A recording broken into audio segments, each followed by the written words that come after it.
जय श्री कृष्ण भक्तों। श्रीमद् भागवत महापुराण के प्रथम स्कंद के दूसरे अध्याय में आपका स्वागत है।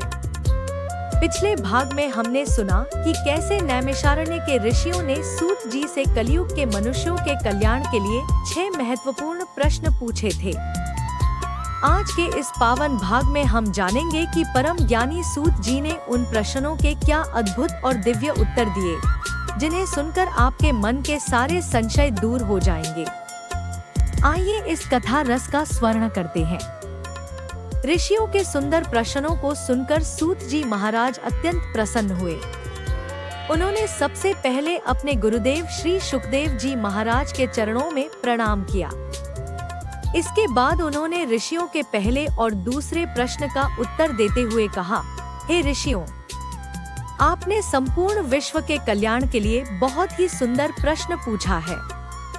मनुष्यों के लिए सबसे श्रेष्ठ और परम कल्याणकारी साधन केवल और केवल भगवान श्री कृष्ण की बिना किसी स्वार्थ के की जाने वाली भक्ति है। यही सब शास्त्रों का एकमात्र परम सार है। जब मनुष्य भगवान की इस निस्वार्थ भक्ति में डूब जाता है तो उसे संसार की मोहमाया से मुक्ति मिल जाती है और बिना किसी बाहरी प्रयास के सच्चा ज्ञान और वैराग्य अपने आप प्राप्त हो जाता है।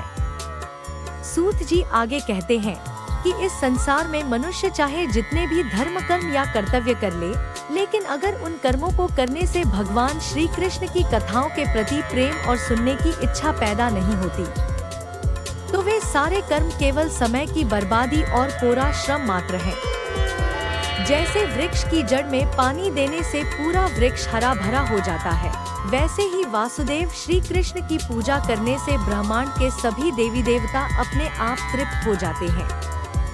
भगवान कृष्ण की कथाओं में इतनी पवित्रता है कि जो मनुष्य इन्हें नियमित रूप से सुनता है, उसके हृदय में छुपे काम, क्रोध और लोभ जैसे मलिन भाव हमेशा के लिए नष्ट हो जाते हैं और उसका मन शांत हो जाता है। तो भक्तों, सूत जी ने स्पष्ट कर दिया है कि जीवन का एकमात्र लक्ष्य गोविंद की भक्ति ही है। इसके बाद ऋषियों के मन में यह जानने की उत्सुकता हुई कि भगवान के वो कौन से दिव्य अवतार हैं और उन्होंने इस धरती पर क्या लीलाएं की। अगले अध्याय में हम साक्षात भगवान के 24 मुख्य अवतारों की अद्भुत कथा सुनेंगे।